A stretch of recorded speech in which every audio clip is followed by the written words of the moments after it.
Jane Eyre, by Charlotte Bronte. Chapter 10. Hitherto I have recorded in detail the events of my insignificant existence.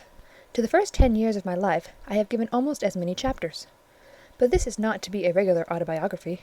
I am only bound to invoke memory where I know her responses will possess some degree of interest. Therefore, I now pass a space of 8 years, almost in silence. A few lines only are necessary to keep up the links of connection. When the typhus fever had fulfilled its mission of devastation at Lowood, it gradually disappeared from thence, but not till its virulence and the number of its victims had drawn public attention on the school. Inquiry was made into the origin of the scourge, and by degrees various facts came out which excited public indignation in a high degree.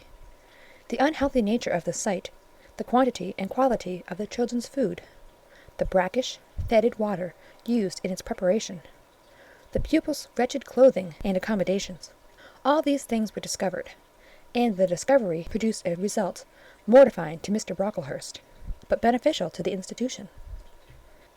Several wealthy and benevolent individuals in the county subscribed largely for the erection of a more convenient building in a better situation. New regulations were made, improvements in diet and clothing introduced. The funds of the school were entrusted to the management of a committee. Mr. Brocklehurst, who, from his wealth and family connections, could not be overlooked, still retained the post of treasurer, but he was aided in the discharge of his duties by gentlemen of rather more enlarged and sympathizing minds. His office of inspector, too, was shared by those who knew how to combine reason with strictness, comfort with economy, compassion with uprightness. The school, thus improved, became in time a truly useful and noble institution. I remained an inmate of its walls, after its regeneration, for 8 years, 6 as pupil and 2 as teacher, and in both capacities I bear my testimony to its value and importance. During these 8 years my life was uniform, but not unhappy. Because it was not inactive, I had the means of an excellent education placed within my reach, a fondness for some of my studies, and a desire to excel in all, together with a great delight in pleasing my teachers, especially such as I loved, urged me on. I availed myself fully of the advantages offered me. In time I rose to be the first girl of the first class. Then I was invested with the office of teacher, which I discharged with zeal for 2 years, but at the end of that time I altered. Miss Temple, through all changes, had thus far continued superintendent of the seminary. To her instruction I owed the best part of my acquirements. Her friendship and society had been my continual solace. She had stood me in the stead of mother, governess, and latterly companion. At this period she married, removed with her husband, a clergyman, an excellent man, almost worthy of such a wife, to a distant county, and consequently was lost to me. From the day she left I was no longer the same. With her was gone every settled feeling, every association that had made Lowood in some degree a home to me. I had imbibed from her something of her nature and much of her habits. More harmonious thoughts, what seemed better regulated feelings had become the inmates of my mind. I had given in allegiance to duty and order. I was quiet. I believed I was content. To the eyes of others, usually even to my own, I appeared a disciplined and subdued character. But destiny, in the shape of the Reverend Mr. Nasmyth, came between me and Miss Temple. I saw her in her travelling dress step into a post-chaise, shortly after the marriage ceremony. I watched the chaise mount the hill and disappear beyond its brow, and then retired to my own room, and there spent in solitude the greatest part of the half-holiday granted in honour of the occasion. I walked about the chamber most of the time. I imagined myself only to be regretting my loss, and thinking how to repair it. But when my reflections were concluded, and I looked up and found that the afternoon was gone, and evening far advanced, another discovery dawned on me, namely, that in the interval I had undergone a transforming process, that my mind had put off all it had borrowed from Miss Temple, or rather that she had taken with her the serene atmosphere I had been breathing in her vicinity, and that now I was left in my natural element, and beginning to feel the stirring of old emotions. It did not seem as if a prop were withdrawn, but rather as if a motive were gone. It was not the power to be tranquil which had failed me, but the reason for tranquillity was no more. My world had for some years been in Lowood. My experience had been of its rules and systems. Now I remembered that the real world was wide, and that a varied field of hopes and fears, of sensations and excitements, awaited those who had courage to go forth into its expanse, to seek real knowledge of life amidst its perils. I went to my window, opened it, and looked out. There were the two wings of the building. There was the garden. There were the skirts of Lowood. There was a hilly horizon. My eye passed all other objects to rest on those most remote, the blue peaks. It was those I longed to surmount. All within their boundary of rock and heath seemed prison ground, exile limits. I traced the white road winding round the base of one mountain, and vanishing in a gorge between two. How I longed to follow it farther! I recalled the time when I had travelled that very road in a coach. I remembered descending that hill at twilight. An age seemed to have elapsed since the day which brought me first to Lowood, and I had never quitted it since. My vacations had all been spent at school. Mrs. Reed had never sent for me to Gateshead. Neither she nor any of her family had ever been to visit me. I had had no communication by letter or message with the outer world. School rules, school duties, school habits and notions, and voices, and faces, and phrases, and costumes, and preferences, and antipathies. Such was what I knew of existence, and now I felt that it was not enough. I tired of the routine of 8 years in one afternoon. I desired liberty. For liberty I gasped. For liberty I uttered a prayer. It seemed scattered on the wind, then faintly blowing. I abandoned it, and framed a humbler supplication, for change, stimulus. That petition, too, seemed swept off into vague space. Then, I cried, half desperate, grant me at least a new servitude. Here a bell, ringing the hour of supper, called me downstairs. I was not free to resume the interrupted chain of my reflections till bedtime. Even then a teacher, who occupied the same room with me, kept me from the subject to which I longed to recur, by a prolonged effusion of small talk. How I wished sleep would silence her! It seemed as if, could I but go back to the idea which had last entered my mind as I stood at the window, some inventive suggestion would rise for my relief. Miss Gryce snored at last. She was a heavy Welshwoman, and till now her habitual nasal strains had never been regarded by me in any other light than as a nuisance. To-night I hailed the first deep notes with satisfaction. I was debarrassed of interruption. My half-effaced thought instantly revived. A new servitude! There is something in that, I soliloquized, mentally, be it understood. I did not talk aloud. I know there is, because it does not sound too sweet. It is not like such words as liberty, excitement, enjoyment. Delightful sounds truly, but no more than sounds for me, and so hollow and fleeting that it is mere waste of time to listen to them. But servitude, that must be matter of fact. Any one may serve. I have served here 8 years. Now all I want is to serve elsewhere. Can I not get so much of my own will? Is not the thing feasible? Yes, yes, the end is not so difficult, if I had only a brain active enough to ferret out the means of attaining it. I sat up in bed, by way of arousing the said brain. It was a chilly night. I covered my shoulders with a shawl, and then I proceeded to think again with all my might. What do I want? A new place, in a new house, amongst new faces, under new circumstances. I want this because it is of no use wanting anything better. How do people do to get a new place? They apply to friends, I suppose. I have no friends. There are many others who have no friends, who must look about for themselves and be their own helpers. And what is their resource? I could not tell. Nothing answered me. I then ordered my brain to find a response, and quickly. It worked and worked faster. I felt the pulses throb in my head and temples, but for nearly an hour it worked in chaos, and no result came of its efforts. Feverish with vain labour, I got up and took a turn in the room, undrew the curtain, noted a star or two, shivered with cold, and again crept to bed. A kind fairy, in my absence, had surely dropped the required suggestion on my pillow, for as I lay down, it came quietly and naturally to my mind. Those who want situations advertise. You must advertise in the shire Herald. How? I know nothing about advertising. Replies rose smooth and prompt now. You must enclose the advertisement and the money to pay for it under a cover, directed to the editor of the Herald. You must put it, the first opportunity you have, into the post at Loughton. Answers must be addressed to J.E. at the post office there. You can go and inquire in about a week after you send your letter, if any are come, and act accordingly. The scheme I went over thrice. It was then digested in my mind.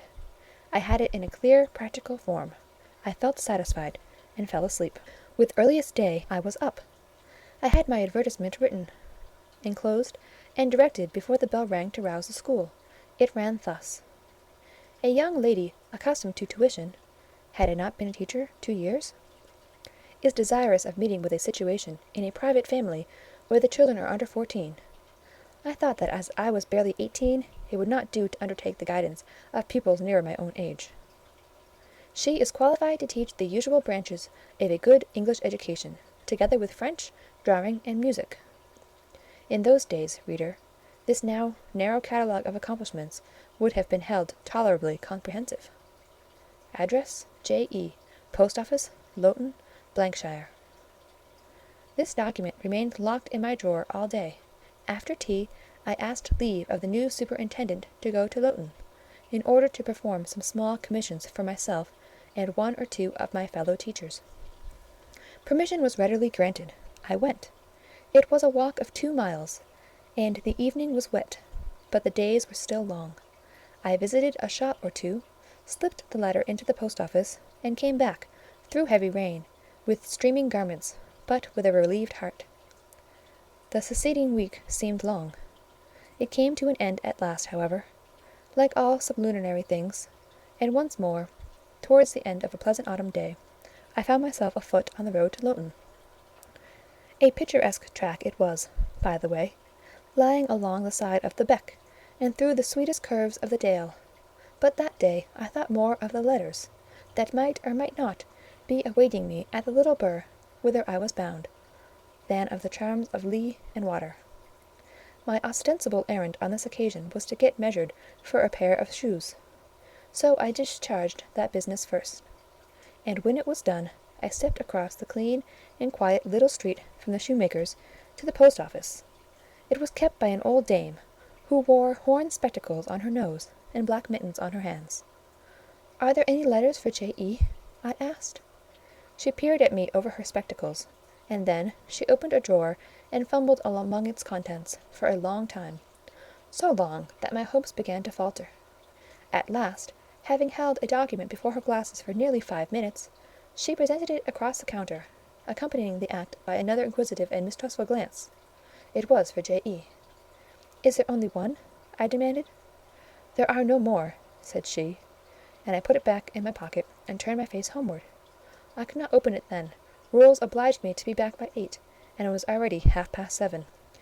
Various duties awaited me on my arrival. I had to sit with the girls during their hour of study.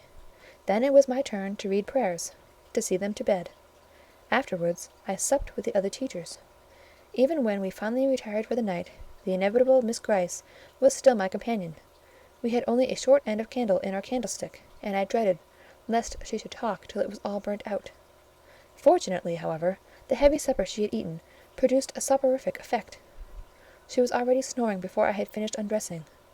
There still remained an inch of candle. I now took out my letter. The seal was an initial F. I broke it. The contents were brief.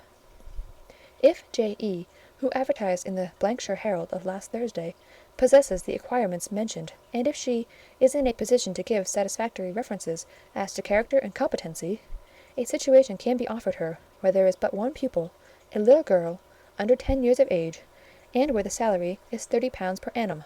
J.E. is requested to send references, name, address, and all particulars to the direction Mrs. Fairfax, Thornfield, near Millcote, shire.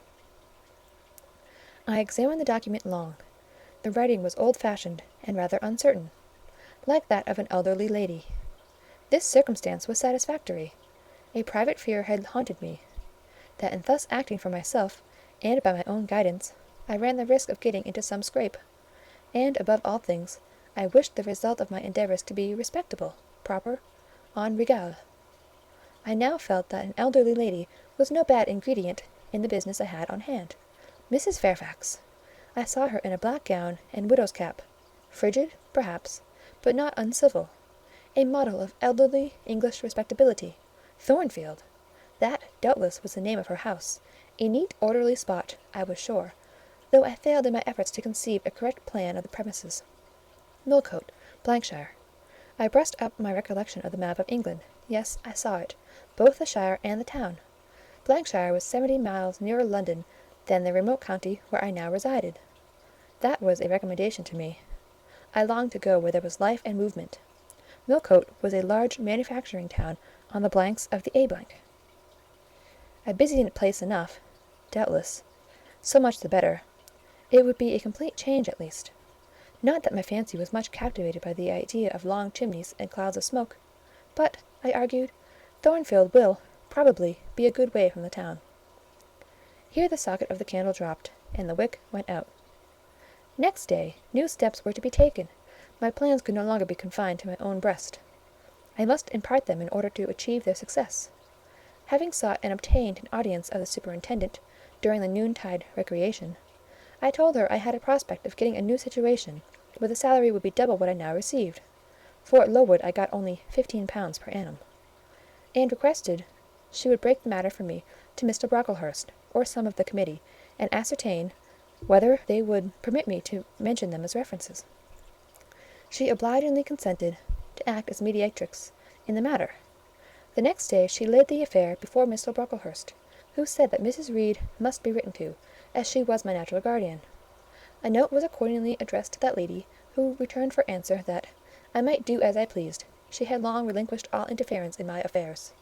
This note went the round of the committee, and at last, after what appeared to me most tedious delay, formal leave was given me to better my condition if I could, and an assurance added that as I had always conducted myself well, both as teacher and pupil at Lowood, a testimonial of character and capacity, signed by the inspectors of that institution, should forthwith be furnished me. This testimonial I accordingly received in about a month, forwarded a copy of it to Mrs. Fairfax, and got that lady's reply, stating that she was satisfied, and fixing that day fortnight as a period for my assuming the post of governess in her house. I now busied myself in preparations. The fortnight passed rapidly.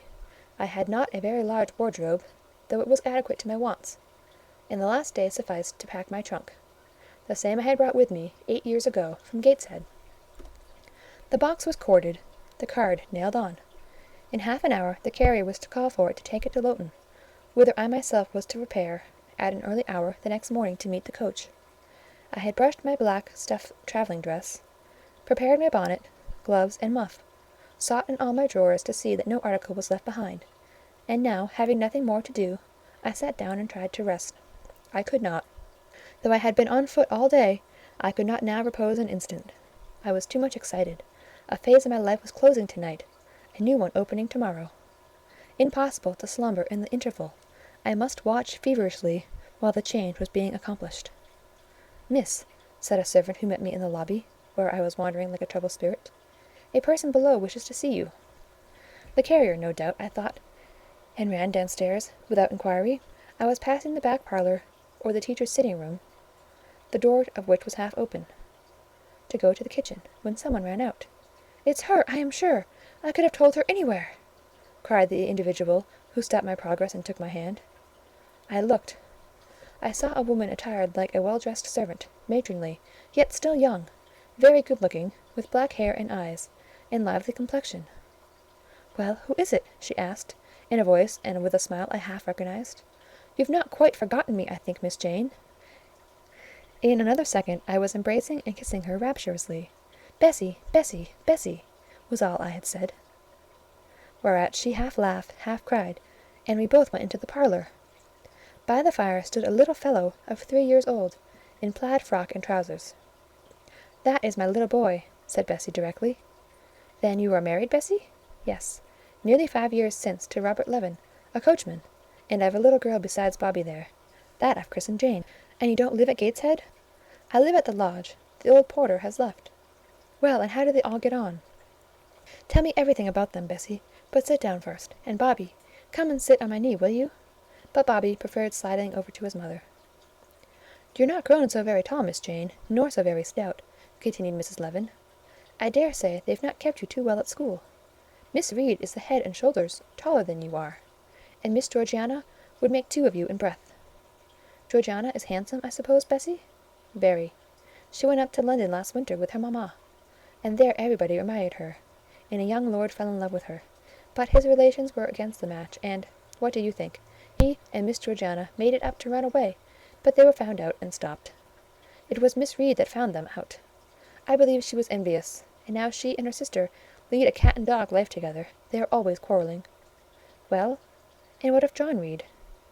Oh, he is not doing so well as his mamma could wish. He went to college, and he got plucked, I think they call it, and then his uncles wanted him to be a barrister, and study the law. But he is such a dissipated young man, they will never make much of him, I think. What does he look like? He is very tall. Some people call him a fine-looking young man, but he has such thick lips. And Mrs. Reed? Mrs. looks stout and well enough in the face, but I think she's not quite easy in her mind. Mr. John's conduct does not please her. He spends a deal of money. Did she send you here, Bessie? No, indeed, but I have long waited to see you, and when I heard that there had been a letter from you, and that you were going to another part of the country, I thought I'd just set off and get a look at you before you were quite out of my reach. I am afraid you are disappointed in me, Bessie. I said this laughing. I perceived that Bessie's glance, though it expressed regard, did in no shape denote admiration. No, Miss Jane, not exactly. You are genteel enough. You look like a lady, and it is as much as I ever expected of you. You were no beauty as a child. I smiled at Bessie's frank answer. I felt that it was correct, but I confess I was not quite indifferent to its import. At 18, most people wish to please, and the conviction that they have not an exterior likely to second that desire brings anything but gratification. I dare say you are clever, though, continued Bessie, by way of solace. What can you do? Can you play on the piano? A little. There was one in the room. Bessie went and opened it, and then asked me to sit down and give her a tune. I played a waltz or two, and she was charmed. The Miss Reeds could not play as well, said she exultingly. I always said you would surpass them in learning. And can you draw? That is one of my paintings over the chimney-piece. It was a landscape in water-colours, of which I had made a present to the superintendent, in acknowledgment of her obliging mediation with the committee on my behalf, in which she had framed and glazed. Well, that is beautiful, Miss Jane. It is as fine a picture as any Miss Reed's drawing-master could paint, let alone the fine young ladies themselves, who could not come near it. And you have learnt French? Yes, Bessie. I can both read it and speak it. And you can work on muslin and canvas? I can. Oh, you are quite a lady, Miss Jane. I knew you would be. You will get on whether your relations notice you or not. There was something I wanted to ask you. Have you ever heard anything from your father's kinsfolks? The Eyres? Never in my life. Well, you know, Miss has always said they were poor and quite despicable. And they may be poor, but I believe they are as much gentry as the Reeds are. For one day, nearly 7 years ago, a Mr. Eyre came to Gateshead and wanted to see you. Mrs. said you were at school, 50 miles off. He seemed so much disappointed, for he could not stay. He was going on a voyage to a foreign country, and the ship was to sail from London in a day or two. He looked quite a gentleman, and I believe he was your father's brother. What foreign country was he going to, Bessie? An island, thousands of miles off, where they make wine, the butler did tell me. Madeira? I suggested. Yes, that is it. That is the very word. So he went? Yes. He did not stay many minutes in the house. Mrs. was very high with him. She called him afterwards a sneaking tradesman. My Robert believes he was a wine merchant. Very likely, I returned, or perhaps clerk or agent to a wine merchant. Bessie and I conversed about old times an hour longer, and then she was obliged to leave me. I saw her again for a few minutes the next morning at Loughton, while I was waiting for my coach. We parted finally at the door of the Brocklehurst Arms there. Each went her separate way. She set off for the brow of Lowood Fell, to meet the conveyance which was to take her back to Gateshead. I mounted the vehicle which was to bear me to my new duties, and a new life in the unknown environs of Millcote. End of Chapter 10. Read by Jennifer Hormel.